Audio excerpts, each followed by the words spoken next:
All right.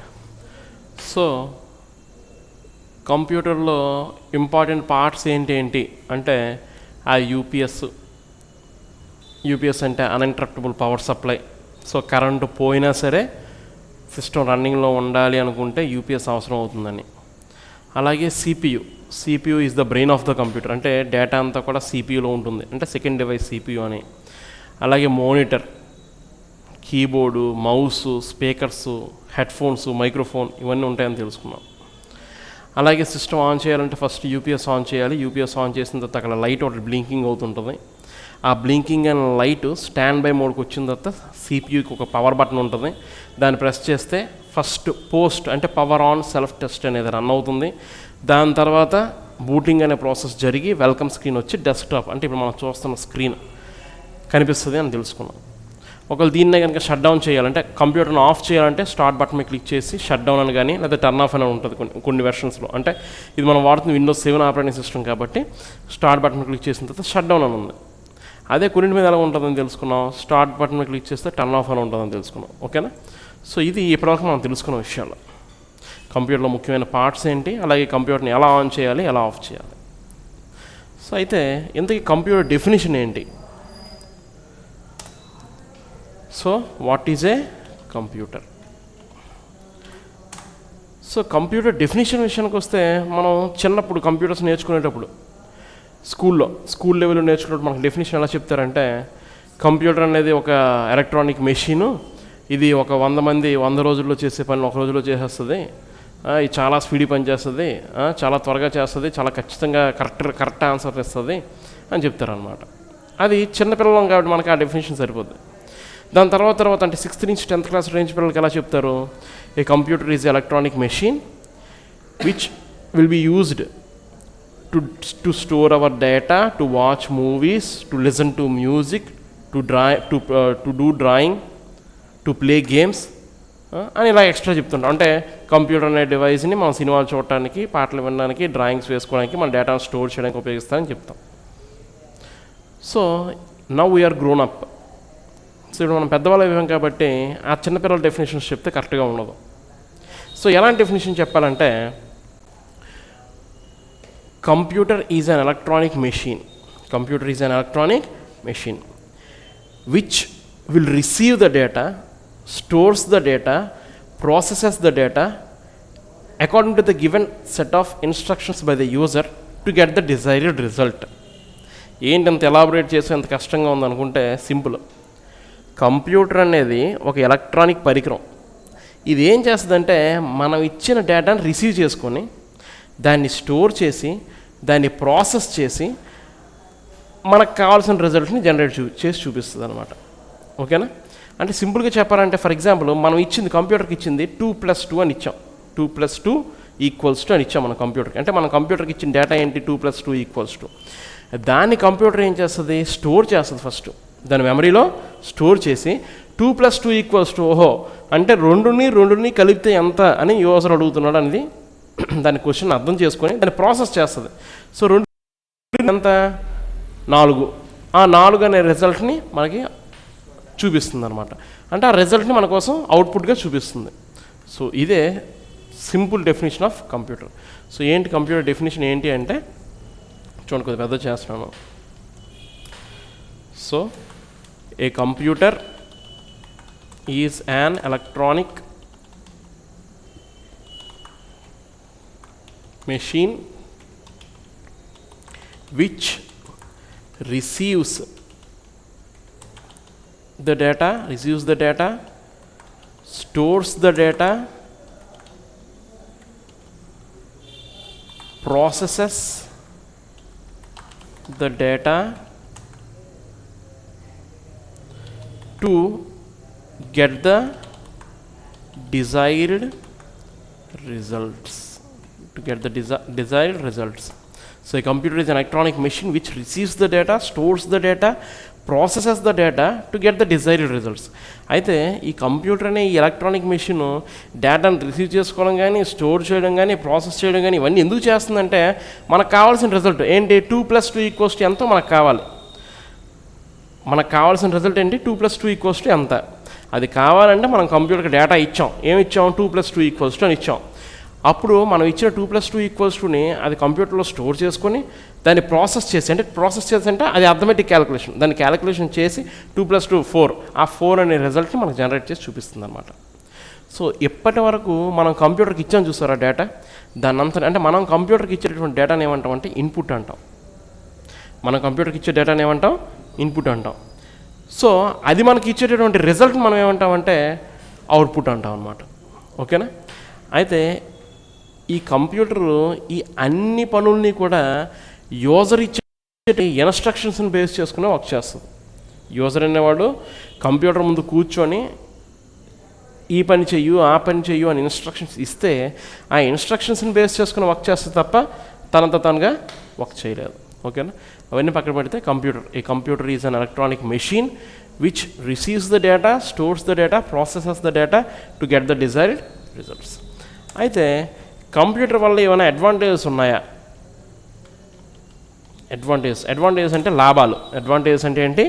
లాభాలు. So కంప్యూటర్ని మనం మనిషి ప్లేస్లో, అంటే మనిషిని రీప్లేస్ చేస్తూ కంప్యూటర్స్ వచ్చాయి. అంటే ఇంతకుముందు ఒక అకౌంటెంట్స్ ఉండేవారు. ఏంటి, ఒక సంస్థకు సంబంధించినటువంటి అకౌంట్స్ అన్నీ చూడడానికి అకౌంటెంట్స్ ఉండేవారు. ఇప్పుడు అకౌంటెంట్స్ అక్కర్లేదు, టాలీ అన్న సాఫ్ట్వేర్లో మనం ఇన్స్టాల్ చేసుకోవచ్చు. ఇంతకుముందు మనకి ఏదైనా నోటీస్ రాయాలంటే పెయింటర్లు ఉండేవారు, పెయింటర్లు రాసేవారు అనమాట. ఇప్పుడేంటి, సింపుల్గా ఇందులో డేటా ఎంటర్ చేస్తున్నాం, ప్రింట్ తీసుకుంటున్నాం, అంటించుకుంటున్నాం. ఓకేనా? అలా ఒక రంగం అని కాదు, అన్ని రంగాల్లోనూ కంప్యూటర్స్ వచ్చేసినాయి అన్నమాట. ఓకే. అయితే ఈ కంప్యూటర్స్ని మన మనుషుల ప్లేస్లో రీప్లేస్ చేయడం వల్ల, అంటే ఇప్పుడు ఒక అకౌంటెంట్ ఉన్నారు నా దగ్గర, ఆయన్ని తీసేసి నేను ఆయన ప్లేస్లో ఒక కంప్యూటర్ని పెట్టుకొని అకౌంట్స్ అన్నీ కంప్యూటర్ టాలీ అనే సాఫ్ట్వేర్లో ఇన్స్టాల్ చేసుకోవడం వల్ల ఏమైనా అడ్వాంటేజెస్ ఉన్నాయా లేదా? సో దానికి ఖచ్చితంగా సమాధానం అవుననే చెప్పాలి. ఎందుకంటే మనుషుల్ని రీప్లేస్ చేస్తూ కంప్యూటర్స్ని యూజ్ చేయడం వల్ల చాలా లాభాలు ఉన్నాయి. సింపుల్ క్యాలిక్యులేషన్స్ తీసుకుందాం, పోనీ లెక్కలు. సో కంప్యూటర్ చేసే స్పీడ్కి మనం చేసే స్పీడ్కి అసలు కంపారిజన్ లేదు. సో ఇప్పుడు చూడండి, ఫస్ట్ది ఏంటంటే ఏం చేస్తున్నాం, ఫస్ట్ థింగ్ ఏంటంటే స్పీడ్. ఈ స్పీడ్ అనేది ఏంటంటే, ఫర్ ఎగ్జాంపుల్ ఒక మనిషి గంటకి 10 లెక్కలు చేద్దాడు అనుకుందాం.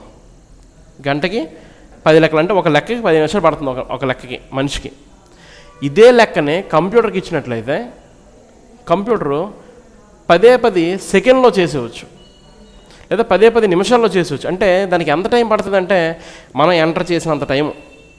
మనకు కావాల్సిన రిజల్ట్ ఏంటో, ఫర్ ఎగ్జాంపుల్ 5 డిజిట్స్ ఉన్న నెంబరు ఇంటూ 5 డిజిట్స్ ఉన్న నెంబర్ ఉందనుకో, అంటే ఆ నెంబర్ని ఎంటర్ చేసి మనం ఎంటర్ కీ ప్రెస్ చేసినంత టైం దానికి పడుతుంది. వన్స్ నువ్వు ఆ డిజిట్స్ 53214 ఇంటూ 53214 ఈక్వల్స్ టు, అది నీకు టైప్ చేయడానికి ఎంత టైం పడుతుందో దాన్ని క్యాలిక్యులేట్ చేయడం కూడా అంతే టైం పడుతుంది. వన్స్ నువ్వు ఎంటర్ కొట్టేసిన వెంటనే రిజల్ట్ వచ్చేస్తుంది అనమాట. కానీ మనిషికి అలా కాదు, అవన్నీ క్లియర్ కట్గా గుణకరించి ఆన్సర్ అనేది జనరేట్, అంటే మల్టిప్లికేషన్ చేసి దాని ఆన్సర్ జనరేట్ చేయాలన్నమాట. అంటే స్పీడ్ విషయంలో మనకి కంప్యూటర్కి అసలు పోలికే లేదు, అసలు చాలా స్పీడ్గా పనిచేస్తాయి. అంటే మనం ఫర్ ఎగ్జాంపుల్ క్యాలిక్యులేషన్స్ తీసుకుంటే, పోనీ నేనున్నాను, కంప్యూటర్ ఎంత స్పీడ్గా అయితే క్యాలిక్యులేషన్స్ చేస్తుందో నేను కూడా అంతే స్పీడ్గా క్యాలిక్యులేషన్స్ చేస్తాను అనుకుందాం, సపోజ్. ఇప్పుడు ద వెరీ నెక్స్ట్ థింగ్ ఏంటంటే యాక్యురసీ. సెకండ్ది ఏంటి? యాక్యురసీ అంటే కరెక్ట్నెస్ అనమాట, ఖచ్చితత్వం. ఇప్పుడు కంప్యూటరు నిమిషానికి 100 లెక్కలు చేస్తే ఆ 100కి 100 లెక్కలు కరెక్ట్గా చేస్తుందండి. మరి నా సంగతికి వస్తే 100కి 100గా కరెక్ట్గా చేయగలనా అంటే మరి అది దేవుడికి తెలియాలి. 100కి ఎన్ని కరెక్ట్ చేస్తానో నేనే గ్యారంటీ ఇవ్వలేను. కరెక్ట్గా 100కి 100 లెక్కలు కరెక్ట్గా చేశానని నేనే గ్యారంటీ ఇవ్వలేను. ఎందుకంటే మనం మిస్టేక్స్ చేస్తాం, కామన్.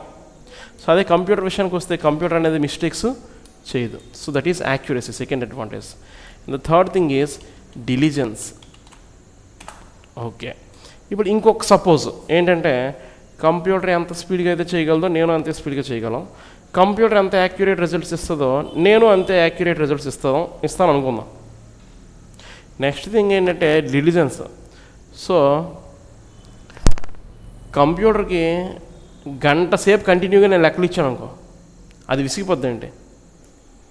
ఒక రోజంతా ఇస్తే చేస్తూ ఉంటుంది, ఒక వారం అంతా ఇచ్చినా, నెల రోజులు అలా కంటిన్యూగా ఇచ్చినా సరే అది చేస్తూనే ఉంటుంది. బోర్ ఫీల్ అవ్వడం కానీ అలిసిపోవడం కానీ దానికి తెలియదు. మన విషయానికి వస్తే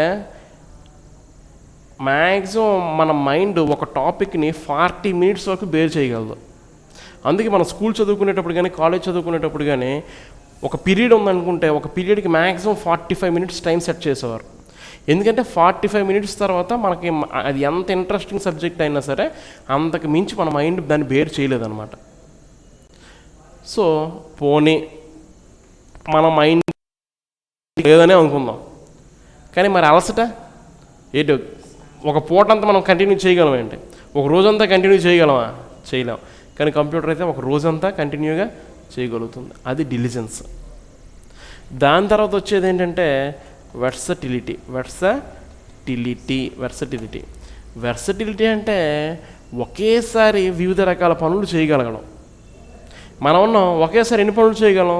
ఒక పనే చేయగలం. అంటే మన మైండ్ కాన్సన్ట్రేషన్ పెట్టి చేయగలిగే పనులు మనం ఏం చేయగలం? ఒకటి మాత్రమే చేయగలం.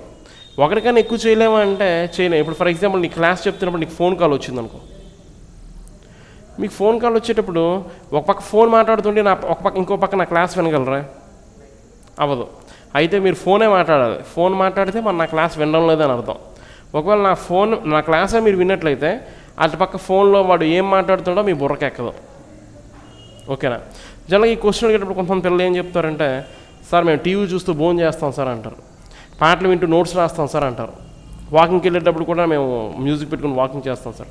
అంటే అవి ఎలాంటి పనులు అంటే మైండ్ కాన్సన్ట్రేషన్ అవసరం లేని పనులు అనమాట. క్యాజువల్గా ఏదో టీవీ చూస్తున్నాం, ఏదో తినేస్తున్నాం, మ్యూజిక్ పెట్టుకున్నాం, ఏదో రాసేస్తున్నాం. అది కంఠస్థ పెట్టాలి అనుకునేటప్పుడు పని అవ్వదు అనమాట. సో అది వెర్సిటీ అంటే ఒకేసారి మనం రకరకాల పనులు చేసుకోవచ్చు. ఎలాంటి పనులు అంటే ఫర్ ఎగ్జాంపుల్ చూడండి, నెట్ నుంచి డౌన్లోడ్ చేస్తున్నాం ఫైల్, అదే టైంలో సీడీ ఒకటి రైటింగ్ పెట్టాం, అదే టైంలో పెన్ డ్రైవ్లో ఒక డేటా కాపీ చేస్తున్నాం, అదే టైంలో ల్యాన్ ద్వారా ఈ సిస్టమ్ నుంచి ఇంకో సిస్టంలో ఒక ఫైల్ పంపిస్తున్నాం, అదే టైంలో పాటలు ప్లే చేసుకుని వింటున్నాం, అదే టైంలో నెట్లో నుంచి బిట్‌టొరెంట్ ద్వారా ఒక మూవీ డౌన్లోడ్ చేస్తున్నాం. ఓకేనా? అంటే ఇన్ని రకాల పనులు ఒకేసారి మనం చేయగలుగుతున్నాం అన్నమాట. అది versatility. And last one is high memory. High memory విషయానికి వస్తే చాలా ఎక్కువ మెమరీ అండి. అంటే మనుషుల మెమరీ కంటే కంప్యూటర్ మెమరీ ఎక్కువ అంటే ఎక్కువ కాదనే చెప్పాలి. మన మెమరీ అన్లిమిటెడ్ అసలు. వీటికైతే జీబీలో టీబీలో పెటాబైటో జొట్టాబైటో ఎట్టాబైటో అనుకున్న లిమిట్స్ ఉన్నాయి. మన మెమరీకి లిమిట్స్ లేవండి. కానీ మనం యూజ్ చేసుకునే మెమరీ ఏదైతే ఉందో అది మనకు చాలా తక్కువ అనమాట. ఇప్పుడు ప్రపంచంలో కల్లా అందరికన్నా తెలివైన వాడు ఎవరు అంటే ఐన్స్టీన్ అంటారు. ఆ ఐన్స్టీన్ లాంటి మహానుభావుడే తన మెమరీలో 0.2% 2% ఎంత యూజ్ చేసుకుంటా అంటారు. ఆ లెక్కన మన మెమరీ ఎంత యూజ్ చేసుకుంటున్నామో మనకే తెలిసిపోతుంది. ఓకేనా? మన మెమరీ కూడా మనకి ఇంట్రెస్టింగ్ టాపిక్స్ ఏమైనా ఉంటే వాటి మీద ఇంక ఎక్కువ పనిచేస్తుంది తప్ప జనరల్గా అయితే జనరల్ టాపిక్స్ అన్నిటి మీద సమానంగా పనిచేయదు. ఫర్ ఎగ్జాంపుల్ మీకు స్పోర్ట్స్ అంటే ఇంట్రెస్ట్ అనుకుందాం, నాకు సినిమాలు అంటే ఇంట్రెస్ట్ అనుకుందాం.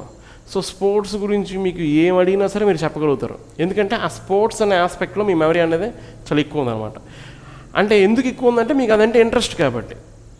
అదే నేను అనుకోండి, నాకు సినిమాలు అంటే ఎక్కువ ఇంట్రెస్ట్ అనుకోండి, సినిమాల గురించి నా దగ్గర ఎక్కువ ఇన్ఫర్మేషన్ ఉంటుంది అనమాట. సో సినిమాల గురించి నేను ఏం అడిగినా చెప్పగలుగుతాను.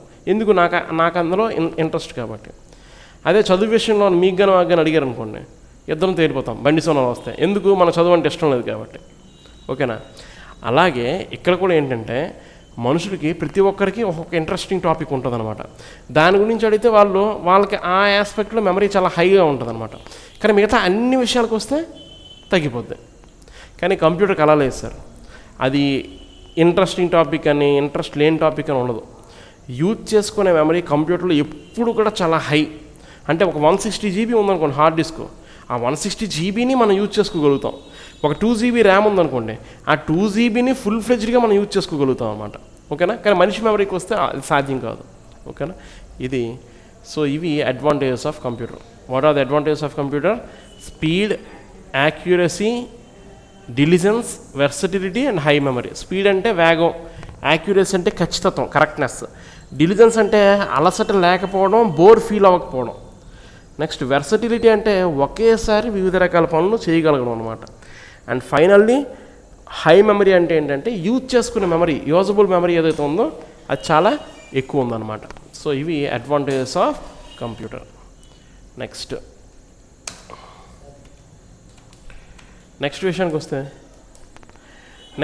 వస్తే మనం మాట్లాడుకోవాల్సింది డిసడ్వాంటేజెస్. ఏంటవి? అడ్వాంటేజెస్. సో ఈ డిసడ్వాంటేజెస్ విషయానికి వస్తే కంప్యూటర్ వల్ల నష్టాలు ఏమైనా ఉన్నాయా అంటే లేవని చెప్పుకోవాలి సార్. నష్టాలు ఏమున్నాయంటే ఏం లేవు. అంటే ఏదైనా సరే మనం గుర్తించుకోవాల్సిన విషయం ఏంటంటే దానికి స్వతహాగా ఆలోచించే శక్తి లేదు సార్. ఇండివిజువల్గా డెసిషన్స్ తీసుకునే కెపాసిటీ దానికి లేదు. సో మీరు ఎలా యూజ్ చేసుకుంటే దాన్ని అలా యూజ్ చేసుకోవచ్చు. మీరు మంచి కోసం యూజ్ చేసుకోవచ్చు, చెడు కోసం కూడా యూజ్ చేసుకోవచ్చు. చూడండి, ఫర్ ఎగ్జాంపుల్ మీరు ఎడ్యుకేషన్ పర్పస్ యూజ్ చేసుకుంటారు అనుకుంటే, అంటే మీకు ఇంట్లో కంప్యూటర్ ఉండి దానికి ఇంటర్నెట్ కనెక్షన్ ఉంటే ఎడ్యుకేషన్ పర్పస్ నేర్చుకుంటాను అనుకునేటప్పుడు మీరు ఈ ప్రపంచంలో నేర్చుకోలేని కోర్స్ కానీ తెలుసుకోలేని విషయం కానీ మీకు ఉండదు. మీరు ఎంఎస్ ఆఫీస్ నేర్చుకోవడం కోసం, లేకపోతే పీజీసీ నేర్చుకోవడం కోసం, ఏ టాలీయో ఇంకేదో నేర్చుకోవడం కోసం ఇన్స్టిట్యూషన్ కోసం ఇంత దూరం రావాల్సిన అవసరం లేదు. మీ దగ్గర ఇంటర్నెట్ ఉండి సిస్టమ్ ఉంటే కరెక్ట్గా యూజ్ చేస్తే కంప్లీట్గా మీరు ఇంటి నుంచే నేర్చుకోవచ్చు. ఓకేనా? అయితే ఎడ్యుకేషన్ పర్పస్ కానీ మంచి కోసం కాకుండా చెడుగా మీరు యూజ్ చేయాలనుకుంటే ఇంతకన్నా వరస్ట్ డివైస్ కూడా లేదు. అదే కంప్యూటర్ ఉండి, అదే ఇంటర్నెట్ మీకు ఇంట్లో ఉండి చెడు వైపు, అంటే ఫర్ ఎగ్జాంపుల్ ఫేస్బుక్ కానీ, ఆర్కుట్ అని ఇంతకుముందు ఉండేది, ఆర్కుట్కి కానీ వాటికి ఎడిక్ట్ అయిపోయినా, ఈ యూట్యూబ్కి ఎడిక్ట్ అయిపోయినా, ఇంకా ఇతరత్ర వ్యసనాలకు సంబంధించిన ఉంటాయి అనమాట. వాటిలో దేనికైనా మీరు ఎడిక్ట్ అయిపోయారు అంటే ఇంతకన్నా వరస్ట్ డివైస్ కూడా లేదనమాట. ఓకేనా? అంటే the only drawback is it cannot make its own decisions. So తనంతట తానుగా స్వతహాగా ఆలోచించి డెసిషన్స్ తీసుకోలేదు. అదే డ్రాబ్యాక్ అనమాట. సో డిసడ్వాంటేజ్ విషయానికి వస్తే ఫస్ట్ మనం చెప్పుకోవాల్సింది నో థింకింగ్. అలాగే దీనికి నో ఫీలింగ్స్. ఎటువంటి ఫీలింగ్స్ కూడా ఉండవు. ఫీలింగ్స్ ఉండడం అంటే యాక్చువల్లీ ఫీలింగ్స్ ఉండకపోవడం అనేది ఒక అడ్వాంటేజే. దీనికే ఫీలింగ్స్ ఉన్నాయనుకో, రోజంతా వర్క్ చేసావు, రోజంతా ఉదయం నుంచి కష్టపడుతున్నాను నేను, నువ్వేమో నాకు షట్ డౌన్ చేయు అంటది. అయితే ఇక్కడ నో ఫీలింగ్స్ అనేది డిసడ్వాంటేజ్ అని ఎందుకన్నారంటే ఫీలింగ్స్ లేవు కాబట్టి ఎవరు తన వాళ్ళు ఎవరు పరాయి వాళ్ళని తెలుసుకునే శక్తి లేకపోవడం కానీ ఫీలింగ్స్ ఉండవు అనమాట. అంతే. కాబట్టి బెటర్ ఇది నో ఫీలింగ్స్ తీసేసి నో థింకింగ్ ఒకటి పెట్టడం బెటర్ నాకు తెలిసి. జనరల్గా డిసడ్వాంటేజ్ అంటే చాలామంది నో థింకింగ్ నో ఫీలింగ్స్ అంటారు, కానీ నో థింకింగ్ అనేది కరెక్ట్గా ఒక డిసడ్వాంటేజ్ అనమాట. ఓకేనా? ఇది. సో ఇవి కంప్యూటర్ వల్ల అడ్వాంటేజెస్, డిసడ్వాంటేజెస్, అలాగే కంప్యూటర్ అంటే ఏంటి, కంప్యూటర్ డెఫినేషన్ ఏంటి అన్నది. ఓకేనా? సరే, అయితే నోట్స్ తీసి రాసుకోండి.